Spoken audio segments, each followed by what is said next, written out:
Hi, good day. My name is Sean Chan, and today I'll be presenting our eep590 final project. My team members include myself, Fang Large, and Brian Smith. For our final project, we've decided to create a universal sensor dashboard with the motivation of creating a system-agnostic platform that can collect a multitude of signal data regardless of the attached sensors on an ESP32.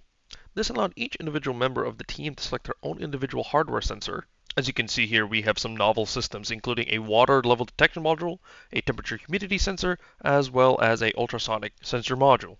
Now that each member has their own sensor, we were able to conduct parallel development on different sensors on one platform. Now we can go ahead and talk about a little bit of our configuration and the setup of this platform and how everything works.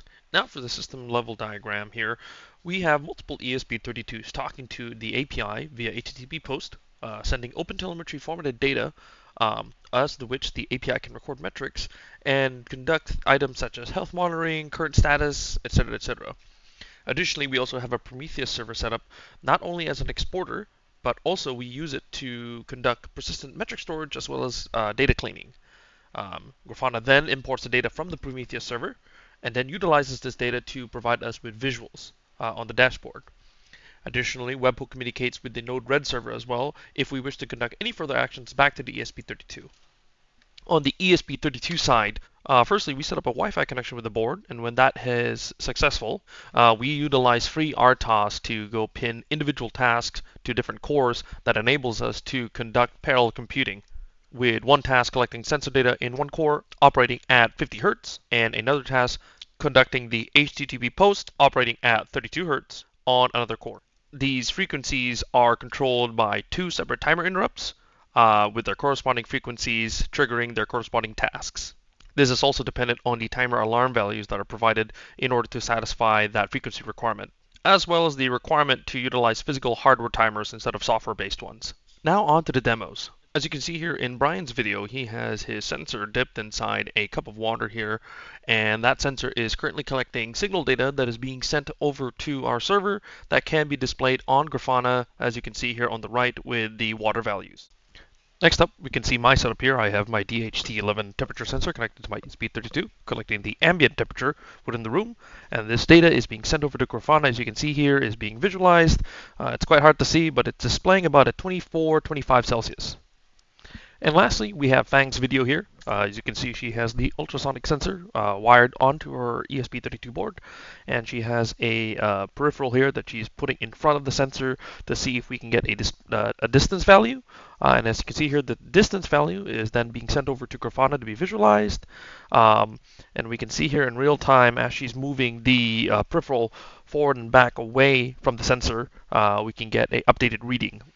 As for our UI, we've decided to have all the visualization done by Grafana, hence reinforcing our system-agnostic approach in conducting this project. That way, the data and metrics can be visualized anywhere as long as you have an internet connection. So I'd like to go ahead and kind of just explain the different aspects of our project and how it relates to the final project rubric.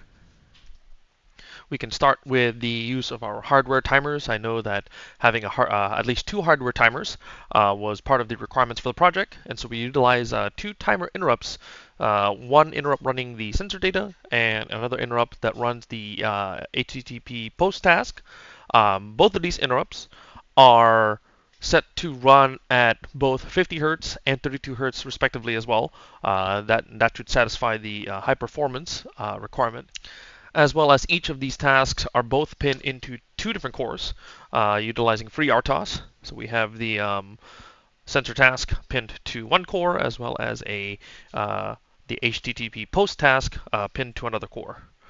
This enables us to utilize the parallel computing properties of the ESP32.